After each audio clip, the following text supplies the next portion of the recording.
When people look at it, it looks crazy. That's a very natural thing. Sometimes when we look at it, it looks crazy.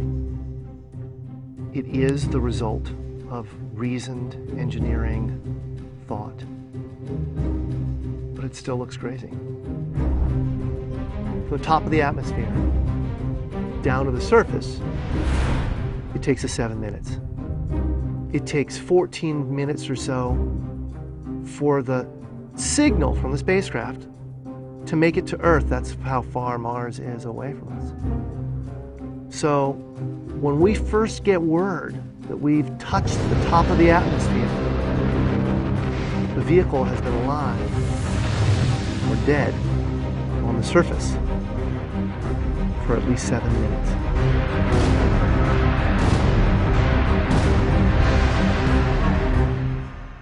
Entry, descent, and landing, also known as EDL, is referred to as the 7 minutes of terror because we've got literally 7 minutes to get from the top of the atmosphere to the surface of Mars, going from 13,000 miles an hour to 0 in perfect sequence, perfect choreography, perfect timing, and the computer has to do it all by itself with no help from the ground. If any one thing doesn't work just right, it's game over. We slam into the atmosphere and develop so much aerodynamic drag. Our heat shield, it heats up and it glows like the surface of the sun. 1,600 degrees. During entry, the vehicle is not only slowing down violently through the atmosphere, but also we are guiding it like an airplane to be able to land in a very narrow, constrained space. This is one of the biggest challenges that we are facing, and one that we had never attempted on Mars. Mars is actually really hard to slow down because it has just enough atmosphere that you have to deal with it. Otherwise, it will destroy your spacecraft. On the other hand, it doesn't have enough atmosphere to finish the job. We're still going about 1,000 miles an hour. So at that point, we use a parachute.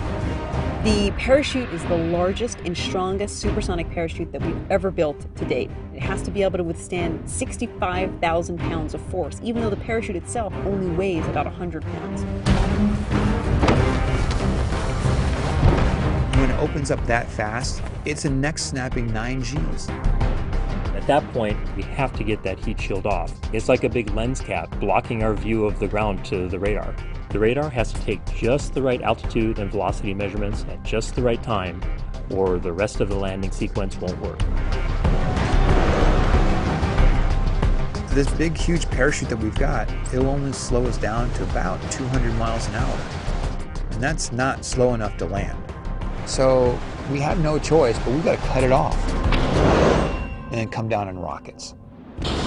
Once we turn those rocket motors on, if we don't do something, we're just going to smack right back into the parachute. So the first thing we do is make this really radical divert maneuver. We fly off to the side. Diverting away from the parachute, killing our horizontal velocity and our vertical velocity, getting the rover moving straight up and down so it can look at the surface with its radar and see where we're going to land. And we head straight down to the bottom of a crater, right beside a 6-kilometer high mountain. We can't get those rocket engines too close to the ground, because if we were to descend propulsively with our engines all the way to the ground, we would essentially create this massive dust cloud. That dust cloud could then go and land on the rover. It could damage mechanisms and it could damage instruments. So the way we solve that problem is by using the sky crane maneuver.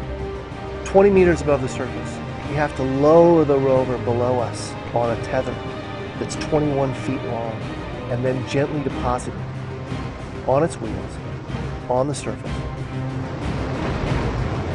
As the rover touches down and is now on the ground, the descent stage is in a collision course with the rover. We must cut the bridle immediately and fly the descent stage to a safe distance from the rover.